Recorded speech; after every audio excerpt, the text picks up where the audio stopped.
Don't be fooled, since this is a guy we call the Riz al-Gaib. Every time he duels someone, he always wins no matter what.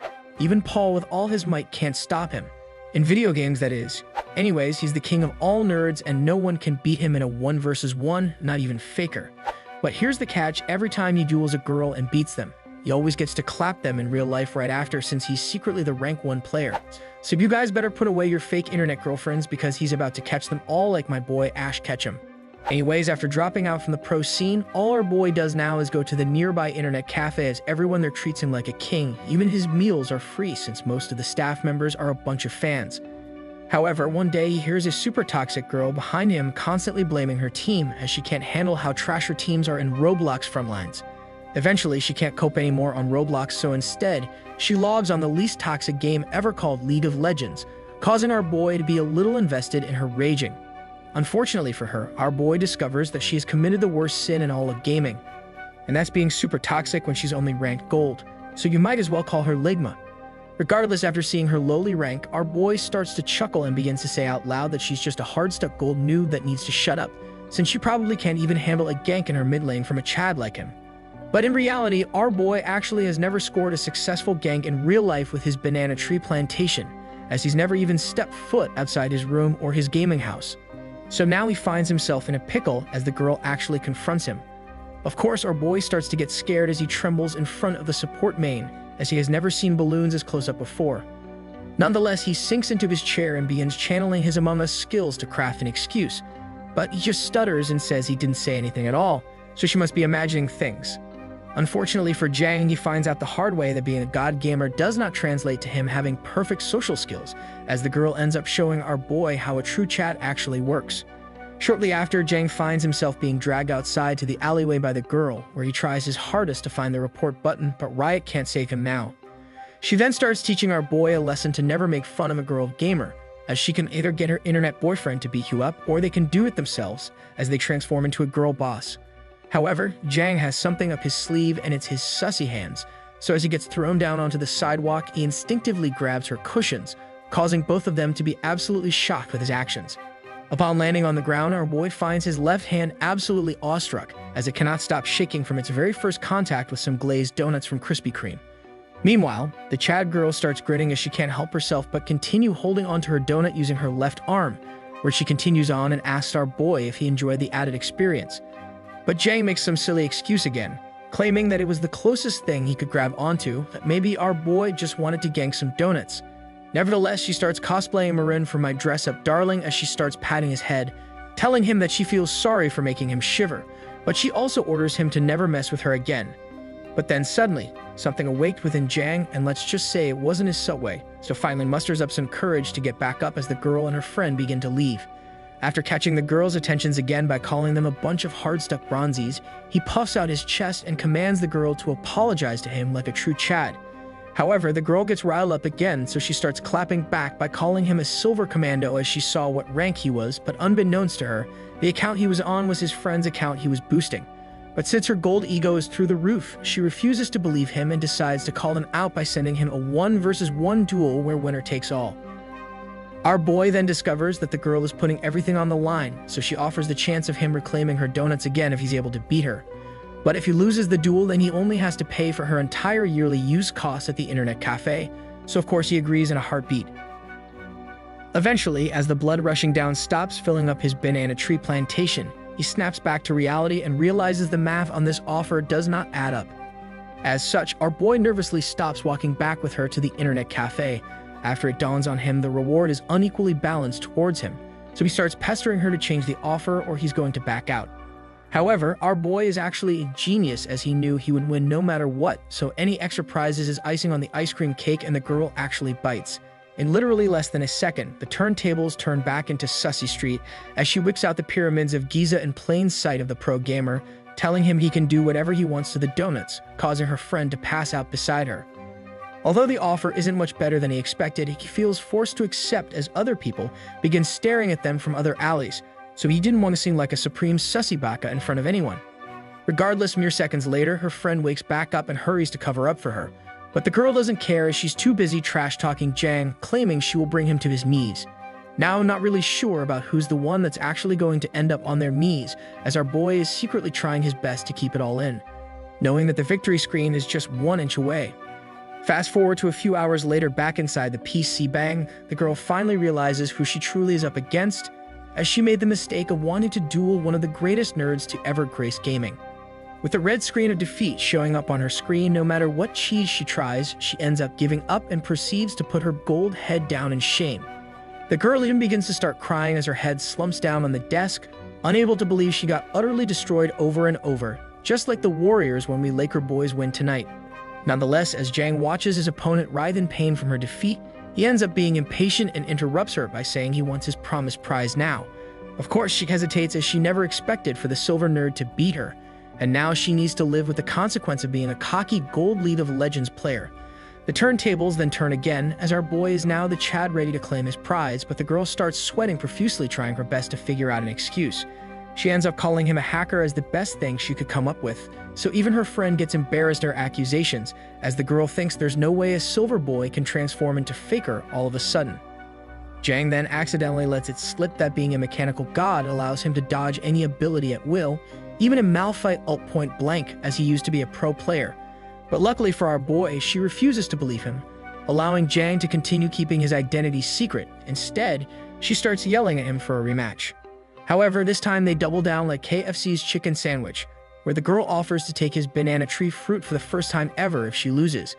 Upon hearing the new demands, our boy realizes this is an offer he literally cannot refuse, as his banana tree plantation starts taking over his very logical decisions, so he instantly accepts pants first. With Jang actually accepting, her friend chimes in and tries her best to convince her to stop what she's doing, but the girl claims a hardcore gamer as herself won't lose 1 versus 1 against a silver noob. She then reassures her friend that she will be clapped the absolute hell out of the silver loser, even though she just called him a hacker minutes before. Regardless, she leads her friend on the ground looking absolutely dazed with her questionable life choices, as she's so ready to put Jang where he belongs. Unfortunately, this time the girl turned into disguised toast on the ground after watching his team go winless, as Jang decides to quickly gank her mid lane over and over. She even made our boy use her PC instead mid-match to make sure he wasn't using any cheats, but she still ended up smashed like my potatoes. To make matters worse, her friend Yoonji decides to abandon her as well due to her knowing there's no way she can wiggle out of this one. With the two finally alone, Jang starts to hurl insults back at her for trash-talking the entire 1 versus 1, but he's nice enough to let her change the conditions of the bet. Surprisingly, she gives up trying to make an excuse and proceeds to actually go through with her word, so she tells our boy that the two needs to find a motel, as they can't do rice cake smashing with surveillance cameras watching. Nevertheless, the two end up finding themselves inside a fancy hotel called the Clio, because the girl is about to go Cleopatra on his Grand Caesar. Although the girl only wanted a motel, our boy ended up splurging on a hotel since he has no idea there were places built just for people to rice cake smash overnight, but we gotta forgive him as he's using his extra virgin olive oil. Now that it seems like Jang is flexing his pro player's salary, the girl gets frustrated but gets on with business as usual by putting parts of her armor on its armor stand. Shortly after, she lays down with the Honkai impacts, showing off her nature whilst letting our boy know that she's fulfilling her part of the bargain, so he's free to do whatever he wants next. However, our boy has no idea what to do as he's never gotten this far in real life except in dating sim games, so she orders him to hurry up and stop being a total noob. Jang then continues to be a noob as he stands over the bed, looking like Rafiki, raising up Simba from The Lion King, as he has zero clue on what to do with his gamer hands. As such, the girl starts getting impatient as the cold air is quickly turning her pyramids into very dangerous and pointy tips, so she warns Jang she'll head home soon if he doesn't make a move. Upon hearing her wanting to leave due to his inability to gank in real life, he ends up mustering some courage to continue on forward by telling himself that after 21 years, this is the closest chance he will ever get to be a true champion. And so Jang finally conquers his fears as he starts telling himself he can't Baron Throne now if he's the only one able to stay inside the Baron's pit after winning over the Elder Dragon. Unfortunately, just as he was about to secure the win for Team Jang, he randomly stops right before impact by telling the girl out loud his name, followed by letting her know he goes to Hanjae University. Now come on man, who the heck does that? Our bro really do be trying his best to cosplay the biggest throw on earth, even though he's the only one on the server. Regardless, after the epic display of such Sigma male mindset, the girl starts laughing hysterically and ends up actually calling our boy cute, as he's never even heard a man ever do such a thing in real life or in anime. In the end, the two actually slowly start bonding as she reveals that she too went to the same university, but she's already a graduate, making her the best mama around. Anyways, let's cut to the chase. After a couple more scenes, we skip to the part where he finally experiences his first ever cloud donut in his life, causing him to start crying tears of joy. After grabbing hold on them Krispy Kreme donuts, he accidentally hears a sussy sound, but the girl lets him know that's just what donuts sounds like, so our boy starts to think donuts come with built-in speakers. After learning that he could probably play dubstep on them, he starts cosplaying his childlike self and proceeds to yoink and sculpt the donuts like it's some kind of Play-Doh, since he's a noob after all. So our boy literally plays around with them for the entire 15 minutes he's allowed to make contact with the gigantic mochi balls, but then he hits the jackpot. Using his big brain, he's able to figure out that under the terms of the duel, he can actually weaponize the same part of his body that he uses to flame people on voice chat. So the girl realizes she's in trouble now, but rules are rules and she's actually sticking true to her word, so our boy starts treating the vanilla donuts like it's turned into the last Oreo McFlurry available from McDonald's. And as he treats the ice cream cone without any ounce of respect, lightning electrifies his brain cells, telling him it's now time for him to evolve into his final form, the Chad Gamer. As such, our boy closes his eyes, which isn't very Sigma at all, just so he could start reaching with his Logitech hand to enter the promised land of the zipped-up catacombs. But to his surprise, he hears the girl say, "Do it," causing him to stop in his tracks and start staring at her bedazzled. After noticing that he stopped leveling up towards his pursuit of greater glory, she tells him to stop being a hard-stuck iron as it's time for him to straight vibe into Radiant. And so he dives straight in with his dominant side, and our boy is able to quickly show the Goldie why he's a former Rank 1 pro by showcasing his tremendous mechanical skills using his Model O mouse. His pro gamer skills is so superb that it allowed him to seamlessly translate some of his stat points into his clapping skills, allowing for Miss Donut Girl to ask Jang to withdraw her lightweight pants from her inventory immediately. And so mission complete, our boy has now completed the achievement of witnessing not only his first donut ever, but also his first ever papaya, but the unlock comes with a catch that Jang needs to reveal his banana tree plantation. To make it fair and to prove he's all about women's rights and equality, he decides to comply with her requests and proceeds to reveal his legendary Baron to the Sentinel's fan. Upon the revelation of his true hidden power, boss music starts to play as the girl figures out that his true identity is Faker, since no man can compete with a prince behemoth like his. Our boy then gets flustered and gets embarrassed upon revealing his Faker, since it's made the girl recall back to base slowly, so he starts thinking that maybe he forgot to take a shower last night after some ranked games. Eventually, the girl comes back to lane and tells Jang there's absolutely nothing wrong with his Faker, but it's more so her fault as she just doesn't even know if Faker can fit in her mid lane. However, our boy interrupts her while she's busy pondering if his Faker can fit during her laning phase, telling her that she can just check by drinking his Slurpee, since that's what all the main characters do when he reads those sussy books. Initially, he was actually just trolling her, but he gets shocked as he watches her go through with his game plan of her drinking the Baron juice, as she shows off her expert abilities. Eventually, Jang yells out he's sorry right before Faker is unable to flawlessly dodge her attacks, so Faker ends up exploding within Team Mouth, but Faker's Israel skill shots miss the target and leave a mess all over. Now that Faker lost game 1 of the best of 5 series, Jang attacks for game 2, as his Faker was revived instantly even after exploding like some kind of Mega Chad. Now taken by surprise that a rookie is able to instantly recover and be ready for game 2 of the finals for Rice Cake Smashing, his opponent tells him to wait as she never expected him to be so overpowered. Suddenly, out of nowhere, Jang is able to channel some of his Rizgod 9000 skills he learned from watching some bald guy on YouTube, and he finds it actually works. To his amazement, and without him even saying a single word, the enemy team tells Jang that she's given him the green light to invade her gamer girl walls with his challenger battering ram. Now, truth be told, the gamer girl absolutely gets demolished by Jang's raw talent since he got gifted for being a gamer god, since when he grows up, that's all he's going to be, just an ex-gamer. But for now, he's not only just a gamer god, but it turns out he's able to awaken his taming god skills as he's able to successfully tame an A-girl with the use of his Faker powers. Shortly after losing game 2 of the finals, Jang starts to get embarrassed as he notices his opponent starts to look a bit startled again, since his Faker instantly recovers and comes out swinging in full force. So now it's time for game 3, and with it finally underway, the crowd starts chanting for Team Jang to do an ultimate comeback, but unfortunately, Faker gets the first blood, sending Team Gamer Girl into a frenzy. And within just a couple seconds, Team Jang is actually looking like he's about to finally win a game, as Team Gamer Girl starts yelling the unpredictable. Long story short, Jang wins game 3 as his opponent is the first to explode in battle, leaving her feeling absolutely dazed and bulldozed by the long-time champion. So now that he's actually tamed the wild e-girl by leaving his opponent totally in bliss, our boy realizes that his journey to becoming the rank 1 clapper of all time has now started with outstanding success. After cleaning up their duel arena together, our bro discovers he's so overpowered that his first tamed summon instantly runs away after making it out of the hotel. Bro is so successful that he didn't even get the chance to ask for her number after 3 rice cake destroying sessions in one day, but it's totally okay, as it's time for him to head home. A few days then pass after the crazy ordeal, where Jang heads back to his usual non-professional gamer self-routine of going to school and back home every day, but now he has memory flashes of the successful night he had. Now I don't blame him, as the dude completely took over the match and allowed himself to taste the glorious paradise of being the ultimate duelist by going full send the entire time. Regardless, as he daydreams about his previous encounter, his friend Minsu calls him and asks our boy if he can carry him tomorrow after school. Unfortunately for the bronze noob, Jang tells him he's busy tomorrow even though he truly wishes to be there for him, as destroying noobs gives him an adrenaline rush that can't be compared to anything else. Anyways, Jang continues home a little bit disappointed that he can't go smurf on some noobs tomorrow, but then his eye catches the attention of a bunch of people crowding a popular-looking girl. He then stares and makes a salty remark regarding how life of a pretty girl must be super fun, as she doesn't even have to try and everyone will fall heads over heels to appease them. However, as our boy continues to stare at her looking absolutely jealous, the girl catches him being hawk-eyed, so she runs over to him looking like she's about to call him out.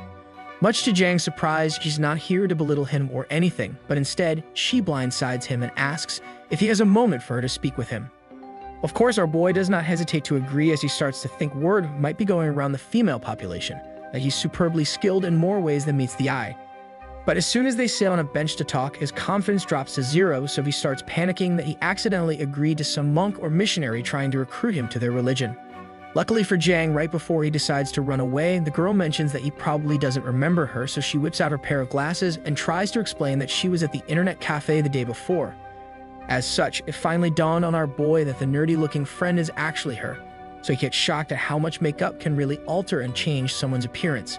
Jang immediately apologizes for not recognizing her, but we all know bro is now super scared to take home a girl that's actually a 2 out of 10 in disguise, even though they look like a goddess in the morning. Nevertheless, after learning that the girl he encountered the other night was named Hyuna, he starts entering his defensive stance, as he thinks the girl is only here to talk to him just so she could expose his deeds. With her eyes starting to droop inquisitively, she begins asking Jang if the two ended up carrying her punishment for losing to him on that fateful day. This causes our boy to instantly react negatively, as he starts thinking that the cat may now be out of the bag, somehow scared that people might find out he's on the global clapping leaderboards.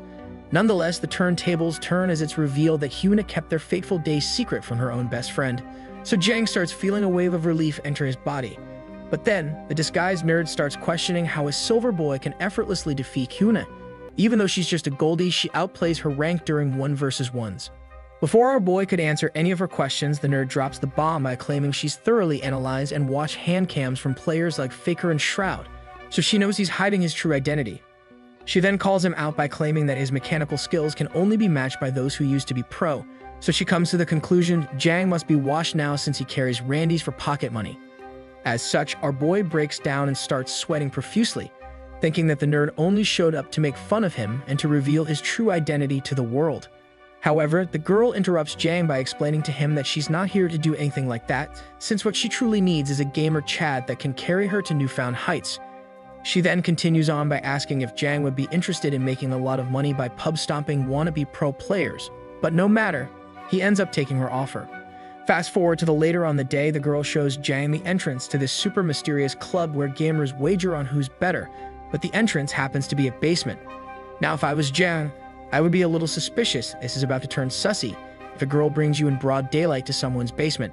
Regardless, the two venture on forward until they reach a dead end where Jang is greeted by a sign welcoming him to Hanja University's gaming club called the Gaming Hell, so there's for sure a bunch of Chads hiding behind the door. But then, upon opening the door, there was no Chads to be seen. Instead, there's a bunch of girls using invisibility potions on their clothes, including Hyuna herself. Now, this sight was crazy enough to stun lock both Hyuna's friend and Jang, as even I got surprised, as no one expected the sussy Inquisition to take over behind a university gaming club. Nevertheless, Jang gets knocked out by a crazed Hyuna because her and two other members weren't ready to show a guy their best forbidden sussy jutsu with their pyramids of Giza totally out and about. We then learn that the best friend's name is Yeonji, who freaks out after seeing the AC broken, but she doesn't mind that everyone else had invisible clothes to see. Instead, Yeonji starts looking like she's about to send everyone to another dimension, causing Hyuna to forget about the knocked out Jang while the other two start putting their armor back on. Eventually, Hyuna comes right back to her sussy instincts by refusing to hide her double twin dragons, so she angrily jumps on top of Jang like a psycho, yelling at him to get away, only for Chika from Kaguya-sama to show up suggesting she stop being a sus lord. A flashback then occurs back to earlier in the day when he was having a 1-versus-1 conversation with Yeonji about joining the club. Initially, he thought he was just joining a club full of dudes to pub stomp some nudes in university, so now he knows why they haven't won a single game. Anyways, Jang wasn't going to join at all, even with the promise of fat stacks of cash. Instead, he agreed after Yeonji promised she would do anything he wants if they won just a single game. Now back to the present, Bro looks like he's starting to regret accepting the offer as he never expected Hyuna to be in the club, but girls are girls and Bro is such a supreme sussy baka, so he can't really help himself from continuing. In front of him are 4 different bong shells that could suit any of your guys' style, and each one do be packing like they have to smuggle their large watermelons and bakeries past security every day. As such, Supreme Sussy Lord Jang eagerly accepts their rookie initiation rituals, even after getting rocked by Hyuna in the face, where we learn that Yeonji is the president of the gaming club. He's then introduced to Summon, your typical anime girl equipped with a choker, looking like she could swing both ways at night. Next up is Dan, and we all know we need that pink-haired girl, but this one looks like she's having trouble keeping her trucks loaded within her top, so Jang just stares into her abyss. And finally, there's Hyuna, who instantly gets up from her seat after being introduced, only for her to warn our bro that their club needs no man to succeed, but her fresh papayas secretly do be liking his banana tree though. She then tries to shut up Jang even though bro was just being chilling saying nothing, since she's afraid that he might spill the beans after destroying her homemade buns the other night. Luckily for Jang though, Daeon comes to the rescue and saves him from her intense grip and quickly tells everyone that she's absolutely on board with Jang joining the club since they also need one more person for their next match. She then tries her best to welcome him to the club, but the only thing Jang got going through his mind is wondering how he could pass out in front of her massive treasures. However, Hyuna notices Bro staring straight into Daeon's giant jello ring, so she pulls him away and yells at him that Daeon already has a boyfriend, so stop staring. Nonetheless, Hyuna is forced to accept him into the club after everyone else agreed, but they end up making him a temporary member instead of a full one since someone is totally butthurt in more ways than one. After seeing how Jang got super uncomfortable due to Hyuna, Yeonji steps in and tells him if he ever needs anything to just ask her. Meanwhile, Summon watches from the side looking a little bit sussy. With Yeonji blushing while talking to our boy, Summon decides to interrupt the two by asking Yeonji for a ride since she needs to go stream, but it do be looking like she didn't want Yeonji to be overinvested. She then leaves with Chika also joining in to get a ride, with the two leaving Jang stuck alone with Hyuna, but Summon ends up giving him a nasty side-eye right before closing the door behind her. Now all left alone to fend off the Fire Nation by himself, Hyuna forbids him leaving as she starts interrogating him, but her twin dragons begin to perk up, so something is totally off. Turns out the only thing that's matching her dragon's rise up is his own Malphite down there wanting to ult since he can't help keep getting ganked by Hyuna, so she starts burning red when he tries to raise her up. She then folds faster than my 0 and 10 teammate, already looking like she's about to make sure her waterfall parts straight down the middle so he can Malphite ult in. However, Hyuna pulled off the perfect bait, so she ganks him from his jungle into his mid lane, hitting him straight in the chest, absolutely angry that Bro would try such a thing in their gaming club. After falling down straight to his knees and finding Hyuna constantly berate him, Jang urges her that she's totally misunderstanding him since that's not what he meant. For a second, Hyuna actually listens, so Jang starts spurting out excuses like saying what he actually meant is that he wanted to personally get to know her better. A flashback then occurs back to when he accepted the offer to join the club, where we discover that once Yeonjin mentioned she would do anything, Bro took that as a sign of him finally forming some meaningful relationships in real life. Since he hasn't touched grass in so long, he's basically a gamer loner, so he's actually longing for some friends to make life more fun instead of shallow. Back to the present, after we find out that Jang is a sussy loner beka, he's actually telling the truth as he wanted to be her friend, but we all know Hyuna won't believe a single thing he's about to say, so Bro decides to not continue the sentence. Instead, Bro reaches into his esports bag and tells Hyuna that he's here to make sure they start winning, as he's actually Faker in disguise. Hyuna is stunned in disbelief, unable to believe that such a legend is in front of her, so Jang whips out a picture of him, and the boy is winning Worlds 2023. He continues on by telling her that he's achieved rank 1 in Challenger every season since the inception of Ranked, and he's the master of all trades. After Jang's major reveal to Hyuna, she turns around and starts stumbling upon her words, trying to make an excuse to belittle him, but deep inside she gets shocked at how awesome bro really is. The sussy turntables then turn when their conversation somehow leads to the two talking about rice cake smashing, where Jang reminds her how she mentioned that she loved her gate-getting domain expansion by him over and over. Like a true 1000 IQ IGL, he somehow turns and deflects all hostility she had with him back to her, making her backtrack and defend herself by claiming that she played him even though she took his first blood at the ripe old age of 21. Eventually, she snaps and reveals the truth by letting it slip that the only reason she's super hostile to him every time is because she can't stop the urge of wanting to hop on his roller coaster. Upon hearing the magic words of wanting to hop on his Six Flags, the two pause and take a moment to take it all in, as Jang's banana sword is about ready to burst through to make sure Hyuna remembered what an attack feels like. And so the Fire Nation finally attacks, spearheaded by Hyuna going downtown, as Jang is already ready to erupt like Mount Faker, by the way, who's going to watch the new Avatar live-action show. Anyways, with Jang's Big Mac now out in plain sight, Hyuna can't believe that this dude was able to hide a giant pickle inside his McDonald's box, so bro smoothly tells her that it's because of her that the giant pickle is that huge. With the anime invasion already on the way, Hyuna pipes up in the middle of everything and cautions Jang to get ready as she's about to make sure his McDonald's milk machine gets emptied dry. Eventually, he returns the favor for Hyuna successfully extracting with all the rare and legendary loot on her more than twice like a savage, so he starts channeling his tornado powers. However, Hyuna is unable to handle such force coming from Jang, so we can clearly hear things from miles away. So the two get surprised, ganked by heavy footsteps coming down the hallway. The two then freeze like they just got Lysander ulted, hoping for the best as they expected no one to be back early, but the biggest nightmare of getting caught in the act might come true. And so it does, as Somi comes bursting through the door busy on her phone, but she catches the two sussy bekas literally in the middle of rice cake destroying. To make matters worse for Hyuna and Jang, we discover that Summon is actually on the phone with Dawn and Yunjin, so she ends up spilling the ice cream cake and tells them that she found the two cosplaying rabbits. Yunjin is shocked by what she just heard, but Hyuna tries her best to cover up the situation by stealing the phone from Summon and tries to play it off like it's just a prank bro. With Hyuna now on the phone trying to make excuses up, Jang follows suit to help her and stops Summon from saying anything. But his Italian salami that was left out in the open is now busy trying to be friends with Summon. It was at this very moment bro knew he screwed up, as he didn't realize the subway footlong is currently stuck in between Summon's bakery, so it's basically joining like a hot dog. As such, Summon has to borrow some moves from Spy Family to send Jang to the ground, as she did not expect to be treated like an experimental hot dog, so she aims straight at Jang's special jewels, which proved to be effective.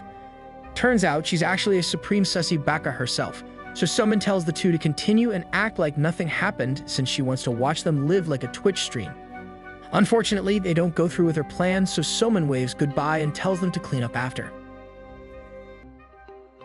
So there goes Summon out the door, and luckily for these two, she's going to keep her promise of letting them off the hook just for this time. Nevertheless, Hyuna goes ballistic, just like my trash teammates who tries to blame everyone else but themselves. But we all know Hyuna is a sussy baka for telling our boy to hurry up and use his battering ram on her driveway earlier. Shortly after, Hyuna starts to cry because she can't believe she got caught trying to get some shadow backshots at 25, so she's basically a boomer now. But Jang is a humble man, so he tries to distract her by bringing up their first upcoming match, so it should be no problem now that he's on the team. But Jang gets shocked after learning that Soman the Hater happens to be a highest-ranked girl member of the group, and she's even hard stuck master for this season. So not only is Soman a goth mommy that would make some of you guys get ready with their tissue right now, but she can also dumpster y'all straight to the garbage can in a 1 versus 1. Fast forward to the next week, Jang's new team obliterate a bunch of dudes try-harding on the other team, so those guys better uninstall after losing to 4 girls and 1 Chad. After winning, the girls eagerly make Jang a full member of the group, since this is their first ever win, as they apparently have never won before. But to make matters worse, it's revealed that the team they just won against were actually a bunch of middle schoolers, so bro gets totally embarrassed that his team full of university students were never able to beat people half their age.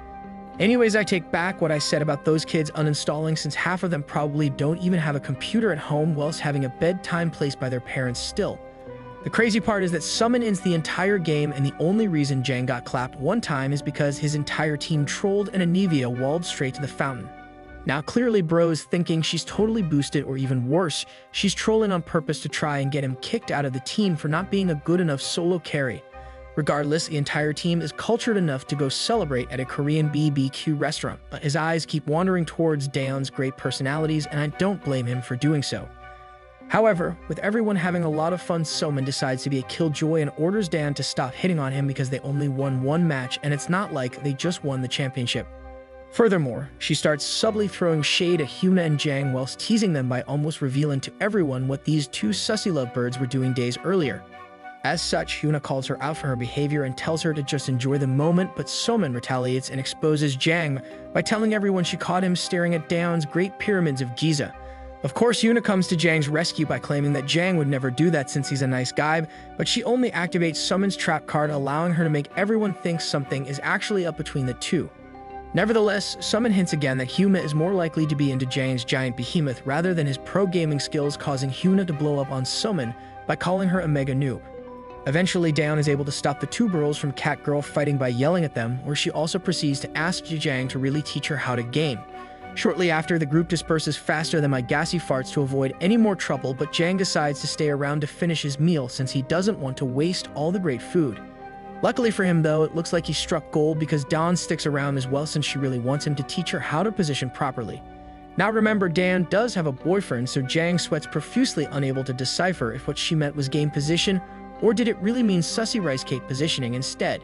To make matters worse for his raging chili hot dog, Daeon leans in super close only for her to bait him, since she just ends up asking if there really is something going on between him and Hyuna. Jang quickly denies her accusations, but bro isn't really good at hiding it, so the 02 lookalike pesters him to tell her the truth because it's clear as day that he's got some feelings for her. Bro then continues to deny it and calls it all a misunderstanding, but Dawn is super stubborn, so she makes a deal with him that in return for helping her improve her League of Legends skills, then she'll help him with Hyuna in return. Even though Jang tries to nope out of the situation, there's nothing he can do because Daeon is dead set on setting him up with Hyuna, although bro looks like he'd rather destroy her rice cakes instead. Fast forward an hour later, Daeon ditches the entire crew for her boyfriend, while Yeonji has a bedtime, so bro somehow ends up stuck in between Hyuna and Somin for the rest of the night. It's now 2 a.m. in the morning and Jang just wants to go home, but Somin interrupts him in the corner and orders him to get up since there's no way someone with such a large banana sword doesn't have the stamina to endure hours of terrible singing. Bro then slowly gets up, but the ruthless goth mommy informs him that he's lucky that she didn't call the police on him the other day when he placed his raging ender dragon right upon her fresh bakeries, so he better be always on his knees when she's around. She then walks away with her shorts looking like they are about to burst whilst threatening Jang that if he ever does anything weird at the club, then his life will be instantly over. With no other choice but to stay celebrating with Hyuna until she passes out, Bro cries inside knowing that he won't get to grind in C3 tonight. He even missed out on his raid team today as the main damage dealer, and his boys wanted him to get on to do some more clucking bell farming, but it's too late now. Fast forward to a couple hours later, Jang accidentally passes out and finds himself in a very sticky situation in which he doesn't really remember how he got there. After taking a few seconds to reorient himself and not his gender, blood snaps back to reality, but all of his clothes are gone and something feels really warm down there. Jang then freaks out when he realizes his spicy chalupa supreme is stuck inside Hyuna's very narrow city gates, where she also tells him how much she likes him, but bro doesn't understand how the heck he got stuck in this situation. The crazier part in all of this is the fact that his giant volcano exploded inside Hyuna's science project, and apparently Hyuna told him not to, but he still did it like a menace. A flashback then occurs to literally an hour ago where Hyuna had to find Jang a place to stay because this dude isn't able to hold in his drinks. And since she doesn't know where he lives, nor does she know anyone that she can pass him off to at 4 a.m. in the morning, she decides to be a nice girl and orders him a hotel. Shortly after making it inside the 69-star hotel, she places him on the bed where bro is outright not himself since he keeps muttering random words over and over again. But just when Hyuna was about to leave him here for the night, the sussy Fire Nation attacked his soul, causing him to abruptly gank her beloved watermelons to stop her from leaving. Mere seconds later, Hyuna wonders how to cheer someone up since Jang keeps mumbling about his pro days, but the turntables turn when bro activates his sussy fruit and proceeds to remove Hyuna's protective layer of coating on her with absolute ease. And the rest was basically history, so I feel bad for the rooms next to them because it's literally almost morning and I bet they won't be able to sleep after hearing these two go harder than Prime Chef Curry beyond the arc. This time, however, Jang absolutely destroys Hyuna in their 1-versus-1 duel because just like what Natasha Bedingfield once said, he released all of his inhibitions and went ham like his flavored spam. Bro's eyes even disappeared, so we all know what that means in anime, and let's just say Jang got more freaky than all of you sussy bakas combined, but at least Hyuna loved every moment of his transformation into Chatamas Prime. In the end, Jang profusely apologizes for causing unwanted liquid to be spilled inside her own waterways even when told not to do it. But the turntables turn once again when Hyuna returns the favor. And when I mean by return the favor, I don't mean Hyuna grabbing her own banana tree out of nowhere, but actually Hyuna taking the opportunity to show Jang how a real scenic bike ride works because it's her turn to play top lane while Bro plays bottom lane this time. Now these two are absolutely crazy because they kept going until sunrise and they didn't even have Sunny D to refuel them, but Jang ends up exploding like over 10 times and Hyuna even took everything in. After finishing their ordeal, Hyuna goes to wash up since she keeps leaking like a faucet on full blast. Oh, while she washes up, the sussy Fire Nation said nope, it's not over yet, so Jang came running in like the wrecking ball for round 14. Now the real question is, how do these girls in these very cultured animes never get preggo like my Eggos because Bro literally got 15 servings of her, and we all know she ain't going to be popping out a mini her anytime soon. Anyways, after completing the impossible task of crossing the finish line over 20 times, the two step out into darkness the next day, but post-explosion clarity finally hits him. As such, Jang apologizes for his water-bending tendencies and promises to never infiltrate her landmasses again, but I commend these two for being able to stand after the entire ordeal. Luckily for Jang though, Hyuna informs him that it's totally fine, but for next time, he needs to carry some protective wrappers with him, but Bro catches her in 4K when she mentions that there's going to be a next time. However, Jang isn't that smart, so he points out what she said, causing Hyuna to smack him right where it matters and orders him to get ready for the next match. With Hyuna storming off, Bro can only watch on as he lets his e-girl run home while he's stuck holding onto the chicken balls that she left totally deep-fried after landing a direct hit on his precious. However, as the numbness wears off his heart and soul, Jang suddenly hears a familiar sussy voice causing him to look up, but the only thing he hears is someone calling him a Virgo. Turns out, it's Hyuna turning around where she yells at him that she's hoping she can see him again very soon in a very sussy flirty way, giving our boy the look that Miss Crazy can't get enough of the white unwrapped sausage. Regardless, Bro begins instantly simping once he got the green light from Hyuna's hot and cold Squid Game antics, only for her to blush even more and orders him to pipe down as she continues heading home. Fast forward the next day back at school, Bro ends up looking like me after pulling a 24-hour bender, no-lifing a brand new game release, but he still somehow didn't miss his first class. Big ups to him, but he is Asian after all, so y'all know the saying, once you go Asian, you're gonna get your butt whooped if you don't do well in school, so I am pretty sure Jang doesn't want to get reverse clapped by his parents. Nonetheless, stuck waiting for his next class, he gets ganked with a phone call from Yoonji, urgently asking him to meet up with her alone back at the club room since she's personally wanting to talk to him in private to discuss something important. As such, Jang makes his way to the club room as fast as possible, busy wondering what Yoonji wants to talk about since this is totally out of the blue, so he's hoping nothing is wrong, wanting to not get kicked out from the ultimate sussy club. But upon entering room, Bro is surprised to see Summon just chilling as she browses an anime site that starts with the letter H and ends with anime, since he thought it was just supposed to be a private one-on-one type of deal. Nevertheless, the sussy beka calms himself down and tries his best to act all cool and chill exactly like someone about to pass by their crush, hoping that he doesn't mess up since this is Jang's first time all alone with Summon the Destroyer. Of course, Bro has no aura at all, so this nerd avoids all eye contact with Summon and refuses to say anything and proceeds to sit down by a computer, while trying his best not to make it too awkward in his head. After a pulsating few minutes, Bro sneaks a peek behind, wondering why Summon hasn't said anything at all, but she's still busy browsing her favorite site without muttering a single word. Eventually, Jang attempts to say hello only for him to get interrupted mid-word by Summon, who reminds our boy not to talk to him ever and proceeds to mention how she wants to throw up just from hearing his voice. Now, me personally, I'd clap back, but Jang don't got them balls, so he ends up getting treated like a lowly simp who's busy being parasocial even though Bro is literally in the same room. Nonetheless, Bro somehow ends up making this situation worse by trying to steal some glances at Summon's secret beach, but he ends up getting caught in 60-man cave, causing Summon to continue berating him endlessly. It's then revealed that Summon already found out that him and Hyuna were busy swapping life forces all night long, so she calls him dumber than Sketch and gives him the advice to at least have the decency to swap out the same clothes. At this point, it's over for our boy since the only thing Jang can do is keep quiet as Summon continues to trash on him, even pulling out the all men are trash card, but let's be real, she ain't got the right to be this sassy, when that flatbread is the flattest I have ever seen in all of cultured anime. Regardless, Jang finally becomes a man and defends himself when someone accuses him for only joining the club just to clap all the innocent members. So he spits some straight facts and reminds her that it was Yeonji who basically begged him to join the club.